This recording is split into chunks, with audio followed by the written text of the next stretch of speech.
Welcome to Best Stories in English. This is the story of Rose and her family, a tale of hardship and survival. Please subscribe to our channel for more stories like this. This is Rose. She is a kind, caring sister who lives in poverty. Her family barely gets by, and she looks after her younger sister, Jasmine. "I am hungry, sister," Jasmine whispers weakly. "Please give me some food." "We have to wait, my little sister. Our dad will bring food for us soon." Rose tries to comfort Jasmine, but deep down, she knows the struggle her family faces. Their mother, looking worn and worried, sits by the window. "Mom, we haven't eaten anything since morning. When will Dad come back?" Rose asks. "Your dad will be home soon. He must be coming," their mother replies, trying to keep hope alive. Meanwhile, their father, a laborer, is working hard to earn the family's survival. "My family is starving. Oh God, help us," he prays while toiling away. But his heart is heavy. His family hasn't eaten, and he fears that even today, he might not get his wages. Jasmine, Scheifring, Puls her sin blanket closer. "Rose, I'm feeling cold. Please give me another blanket." Rose touches Jasmine's forehead and realizes she has a fever. "Mom, Jasmine has a fever. We need to go to the hospital," she cries. Their mother, clearly in distress, sighs. "I don't have money, sweetie. We have to wait for your dad. He'll know what to do," she says, her voice shaking with fear. Back at work, Rose's father nervously approaches his boss. "Boss, I have finished my work. Can I get my wages now?"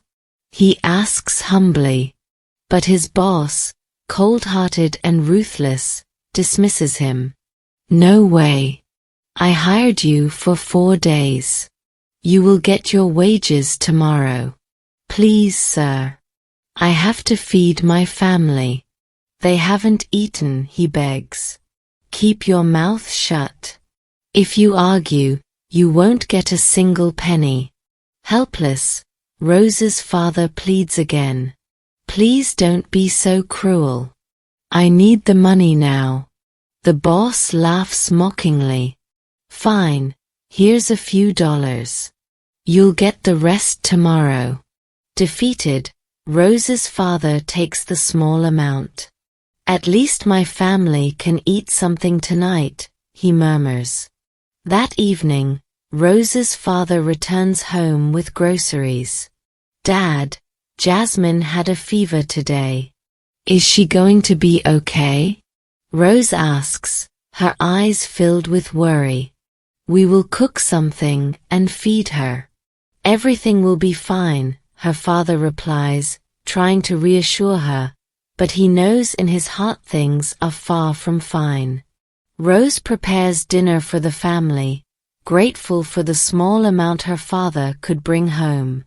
Meanwhile, in another part of town, a girl named Judy is sitting in her mansion, playing video games.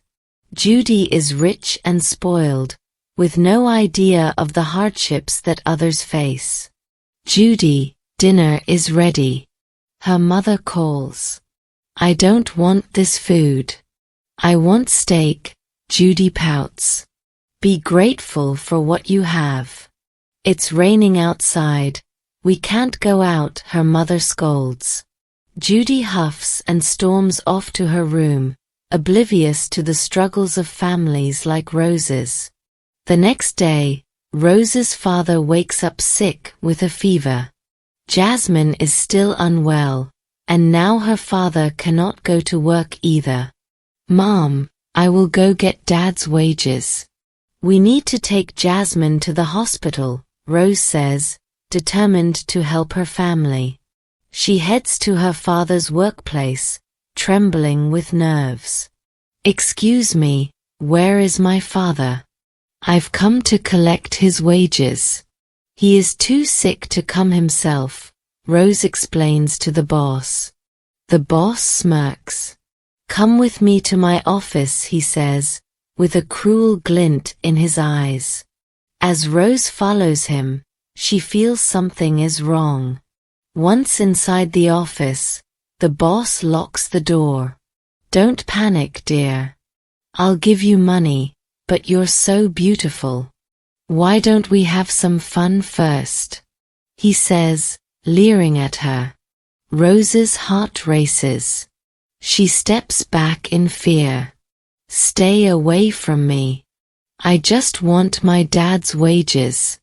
I need to go to the hospital," she cries. But the boss gets closer. Rose quickly runs out, terrified and desperate. Back at the hospital, Rose's mother is begging the doctor to help her husband and daughter. "Please, doctor, help them. They are in pain. We'll pay you later," she pleads. The doctor shakes his head. "I'm sorry, but without payment, I can't do anything," he says coldly. Suddenly, Rose bursts into the hospital. "Mom, the boss tried to take advantage of me. I couldn't get the wages. I only have a few dollars someone gave me," she sobs. Her mother gasps in horror but tries to stay strong. "We have to pray, Rose. That's all we can do." The doctor enters the room. "I'm sorry, but your husband, he didn't make it." Rose's mother falls to her knees. "No. This can't be happening. Why did you leave us?" she cries, holding her husband's lifeless hand. Despite the tragedy, life continues. Rose's family is struggling more than ever. Their landlord arrives, demanding the rent. "You have to pay today, or leave the house," he says harshly. "Please, give us more time. My husband died last night," Rose's mother begs. But the landlord is firm. "That's not my problem. You have until tomorrow." Meanwhile, Rose finds work as a housekeeper for Judy's family. Judy, spoiled as ever, taunts her at every opportunity. "Mom shouldn't have hired you." "I hate poor people," Judy says, throwing a cup of coffee at Rose. But Rose endures it, knowing her family needs the money. Though life is tough, Rose and her family find small glimmers of hope. Rose's mother talks to her new employer, who kindly lends her money to pay the rent. "God bless you, madam. You have no idea how much this means to us," she says, tears of gratitude in her eyes. At home, Rose comforts Jasmine. "Everything will be okay. We just have to stay strong," she whispers as they hold each other close. Stay tuned for part 2 tomorrow, where we'll continue this gripping story. Will Rose be able to save her family? What new challenges will they face? Don't miss the conclusion. If you like this video, please like, share, subscribe, and hit the bell icon to get notifications of our new videos. Also, comment for more videos like this. Thanks for watching.